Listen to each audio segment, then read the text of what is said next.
Mu kiseera kino amasundiro g'amafuta agasinga obungi mu ggwanga tegakyalina mafuta ng'abagalina ebbeeyi yago yeekanamye. E Busia petulooli ali wakati wa singi 607 ate dizero ali ku 5,500.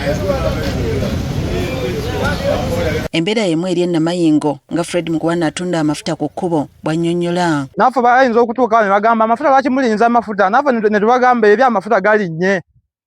Naffe tutundako katutunda tulyeko naffe. Kati amafuta tugula sinse 35 hafu ate tetuuka kuva Bumeru genda Namayingo kyagala liita.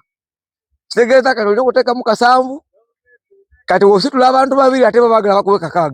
Kati aba bodaboda kye basazeewo kutandika kutikka abasaabaze abasukka mu 2 okusobola okweza ssente ezigula amafuta kubanga tebaagala kubongeza. Kyagala ositule bantu 5 ku piki emu olyoke osigazeeko ku kasente.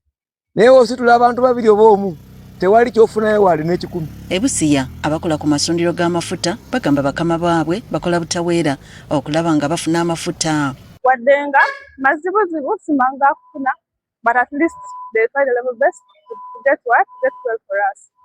And that's how we know wegali nga ogalaba with PMS tuli ku 15 kyenda mwenda almost 6.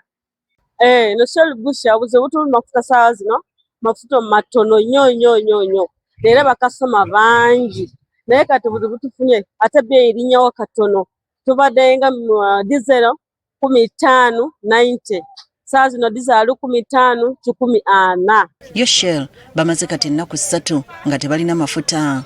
Saa zino mafuta bagajja wala ate bakasoma abantu baagala mafuta bangi ababuukinga bangi.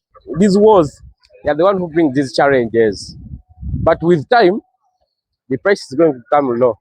Abamu ku bagoba b'ebidduka bagamba babadde basazeeyo babiveeko olw'ebbeeyi y'amafuta n'abakola omulimu obwetaagisa amafuta bonna bakaabatwawa nga ntulege. Amafuta gatulemesezza emirimu tupaakinze bamafuta tokwase buli seere na bizinesi n'akanyi yaayo bbeeyi yaayo kyero etunda 15,10 kuno petulooli butono tunda 15,600 kati tusaze kupanga motoka zaffe. Amafuta buli lunaku bbeeyi yeeyongera.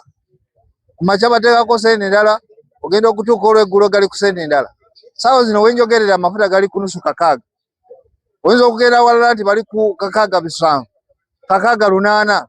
Kwegamba tetumanyi mafuta wegali tulaga. Petrol station z'e Busia tezikyalina mafuta. Petrol station emu erina amafuta kuyasamu yokka osobola osanga amafuta. Naye tuveene ettiira teri mafuta. Eri kuyinta teri mafuta, amafuta gabuze ne wano wenyini wetuli tewali mafuta. Ate nga Julius Nankabirwa yavaayo n'atugamba mbu Uganda tulina amafuta mangi nnyo tetugenda kukosa amafuta. Naye n'avaayo n'agamba eggwanga nti amafuta wegali mangi. Twebuuza kati amafuta ge yatugamba ago galiwa? Ne Soroti naye embeera yeemu ng'aba bodaboda basimba lwakasota okufuna ku masundiro gaga amatono agakyaliwo. It has become extremely difficult to access fuel in our village. Currently, a litre of fuel costs between 8 to 10,000 shillings. We just got dry right now, petrol. But diesel, we dried yesterday and we go today morning, we have diesel. And paraffin, we don't have it. It has been a weird experience. Actually, I've never seen it before. This is the first time I'm seeing people queuing for fuel. The whole of Soroti, we have moved to other petrol stations. I've been unable to get. The only petrol station I was directed to is here. N'abavuzi ba special mu Soroti, embeera y'ababijjiridde dda. I've been today moving around for the whole day trying to look for fuel. I've not got for the 5 petrol stations I've gone. And this has been so disappointing and it has been so hard for us as drivers because this is where I survive from. And from morning today, I've been trying to look for fuel. I couldn't get any fuel yet. My car has been on red telling me I'm about to stop. Wadde nga amafuta gakyabuze olw'olutalo olugenda mu maaso mu ggwanga lya Iran ne Parliament ku ntandikwa ya Ssabbiiti eno yasizza omusolo gwa siringi 2 ezigenda okwongera ku buli liita y'amafuta mu mbalira y'omwaka gw'ebyensimbi ogujja.